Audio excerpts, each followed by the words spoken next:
The dancing man. It was a late, moonless night, and I was walking home alone. The streets deserted and silent.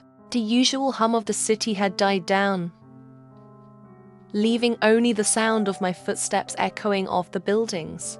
I had taken this route countless times, but tonight, something felt off. The air was still, and a chill ran down my spine. As I turned onto a narrow street, I saw him. At first, I thought my eyes were playing tricks on me. A figure stood under the dim glow of a flickering street lamp, moving with an unsettling grace. It was a man, dressed in an old-fashioned suit, swaying and twirling as if entranced by some silent melody. His movements were fluid, almost mesmerizing. He danced with an eerie precision, his feet barely touching the ground. The street lamp cast long shadows that seemed to twist and writhe with him. I slowed my pace, a sense of unease creeping over me. There was something profoundly wrong about this scene.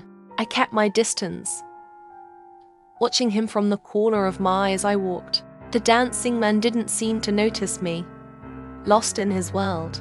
But as I drew closer, he suddenly stopped, freezing mid-twirl. His head snapped up, and our eyes met. His face was pale, almost ghostly, with hollow eyes that seemed to pierce through me. A chilling smile spread across his lips, one that didn't reach his eyes. I felt a wave of dread wash over me. My instinct screamed at me to run, but my legs felt like lead. He started dancing again, this time moving towards me. His movements were no longer graceful, but jerky and erratic, like a marionette controlled by invisible strings. I stumbled backward, my heart pounding in my chest. "Who are you?" I managed to choke out, my voice barely above a whisper. He didn't answer. Instead, his dance became more frantic, his limbs flailing in unnatural angles. The shadows around him seemed to grow darker, enveloping him. Panic set in, and I turned on my heel, sprinting down the street.